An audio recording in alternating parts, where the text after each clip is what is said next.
좋은 아침입니다. 욥기 27장 1절에서 23절 말씀 보도록 하겠습니다. 1절 욥이 또 풍자하여 이르되 2절 나의 정당함을 물리치신 하나님 나의 영혼을 괴롭게 하신 전능자의 사심을 두고 맹세하노니 3절 나의 호흡이 아직 내 속에 완전히 있고 하나님의 숨결이 아직 내 코에 있느니라. 4절 결코 내 입술이 불의를 말하지 아니하며 내 혀가 거짓을 말하지 아니하리라. 5절 나는 결코 너희를 옳다하지 아니하겠고 내가 죽기 전에는 나의 온전함을 버리지 아니하리라. 6절 내가 내 공의를 굳게 잡고 놓치지 아니하리니 내 마음이 나의 생애를 비웃지 아니하리라.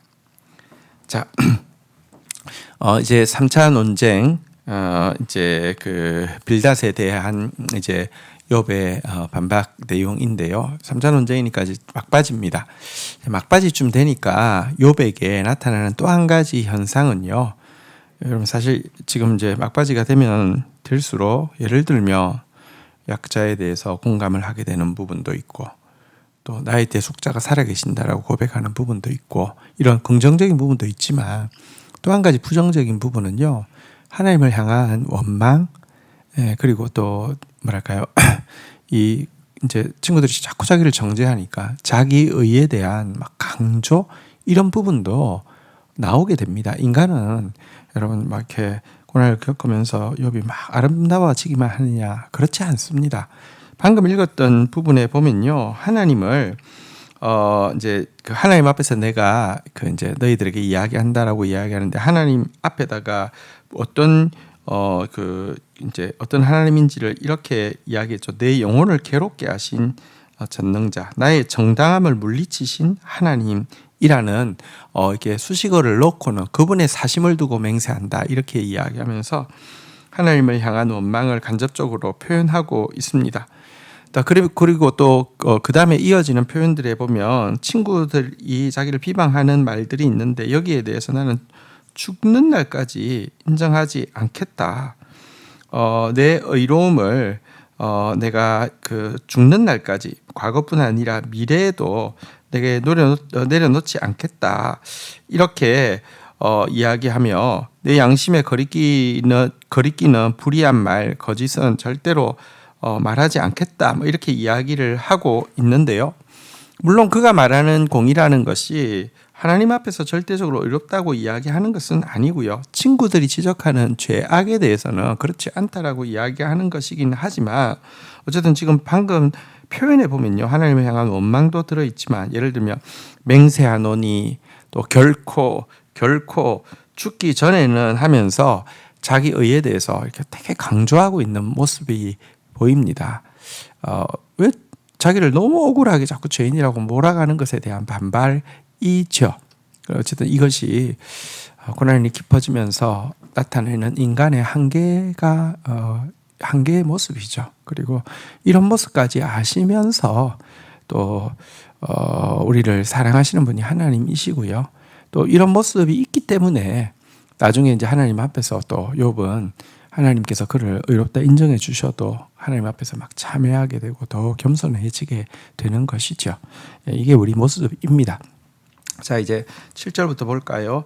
나의 원수는 악인같이 되고 일어나 나를 치는 자는 불의한 자같이 되기를 원하노라. 8절 불경건한 자가 이익을 얻었으나 하나님이 그의 영혼을 거두실 때에 무슨 희망이 있으랴.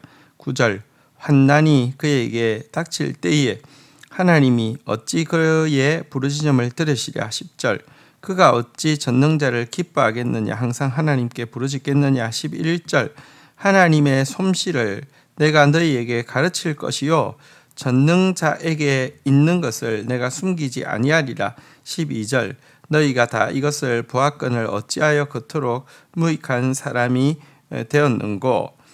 13절 악인이 하나님께 얻을 분깃 포학자가 전능자에게서 받을 산업이 이것이니라. 14절 그의 자손은 번성하여도 칼을 위하며 그의 후손은 음식물로 배부르지 못할 것이며. 15절 그 남은 자들은 죽음의 병이 돌 때에 묻히리니 그들의 과부들이 울지 못할 것이며. 16절 그가 비록 은을 티끌같이 쌓고 의복을 진흙같이 준비할지라도 17절 그가 준비한 것은 의인이 입을 것이요 그의 은은 죄 없는 자가 차지할 것이며 18절 그가 지은 집은 좀의 집 같고 파수꾼의 초막 같을 것이며 19절 부자로 누우려니와 다시는 그렇지 못할 것이요 눈을 뜬 적 아무것도 없으리라. 20절 두려움이 물같이 그에게 닥칠 것이요 폭풍이 밤에 그를 앗아갈 것이며 21절 동풍이 그를 들어 올리리니 그는 사라질 것이며 그의 처소에서 그를 몰아내리라. 22절 하나님은 그를 아끼지 아니하시고 던져 버리실 것이니 그의 손에서 도망치려고 힘쓰리라. 23절 사람들은 그를 바라보며 손뼉치고 그의 처소에서 그를 비웃으리라. 자, 욥은 이제 친구들에 대해서도 막 저주를 이제 퍼붓기 시작합니다. 하나님을 향한 원망도 나타났고 자기 의를 향한 막 강조도 나타났지만 동시에 이제 친구들을 향한 저주의 내용인데요. 친구들에 대해서 악한 자라고 불의한 자라고 이야기하면서 악한 자와 불의한 자에게 임할 심판이 바로 친구들에게 임하기를 원한다 이렇게 이야기하면서요. 그들의 영혼을 하나님께서 거두어 가실 때 나는 아무런 그리낌도 느끼지 못할 것이다 이렇게 그들을 책망하고 있습니다. 그들은 하나님께 부르짖는다 할지라도 하나님이 듣지 않으실 것이고 그들 역시 하나님께 계속 부르짖지도 않고 하나님을 기뻐하지도 않을 것이다 라고 선언하고 있습니다. 그러면서 이제 욥은 악인이 받을, 다시 말하면 이제 그의 친구들을 이 악인의 한 사람으로 심판받기 원한다고 했으니까 그의 친구들이 받을 심판에 대해서 막 이야기하고 있는데요. 되게 무섭죠. 악인의 자녀는 철저히 망할 것이다. 악인의 모든 재산은 의인의 소유가 될 것이다. 그들에게 몰아칠 재앙은 누구도 막을 자가 없을 것이다. 악인은 하나님께서 아낌없이 던져버릴 것이다. 모든 사람들은 그들의 멸망에 대해서 박수를 칠 것이다. 조롱할 것이다. 이런 내용입니다. 이것이 욥의 친구들에게 악인에게 임하는 심판이 그들이 악인이니까 임하기를 원한다. 이렇게 이야기를 하고 있습니다. 물론 욥이 지금 이야기한 것은 이 심판이 이 세상에서 온전히 이루어지는 것은 아니다라고 이야기하긴 했었죠. 이 친구들은 인과응보가 이 세상에서 정확하게 이루어진다고 이야기하는 것이고 욥은 그것은 하나님 앞에 설 때에만 완전한 이렇게 보상과 보복이 있다라고 이야기한 것입니다. 하지만 그는 그 마지막 심판 때에 친구들이 이야기한 것보다 훨씬 더 두렵고 공정한 두려운 심판이 있을 것이다라고 친구들을 향해서 책망하고 있는 것입니다. 오늘 이 논쟁의 막바지에서 보이는 욥의 모습, 이거 어쩔 수 없는 모습입니다. 우리 모습이기도 하고요.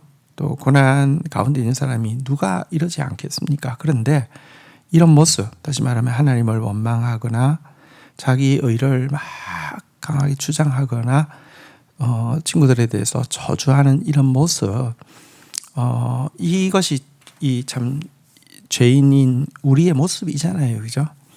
그러니까 우리는 여러분 예를 들면 은혜의 때, 평강의 때, 축복의 때, 회복의 때에 있다 할지라도 마치 내가 고난의 때 아무런 잘못을 하지 않아서 하나님이 이렇게 당연하게 보상해 주셨다 이렇게 이야기할 수 없다는 것입니다.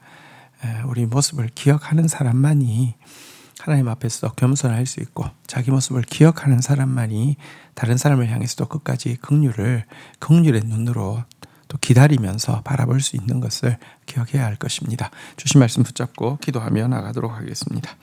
하나님, 욥이 논쟁 막바지가 되자 나의 정당함을 물리치신 하나님, 나의 영혼을 괴롭게 하신 전능자라는 표현으로 하나님을 향해서 서운한 마음을 나타내고 있음을 보게 됩니다.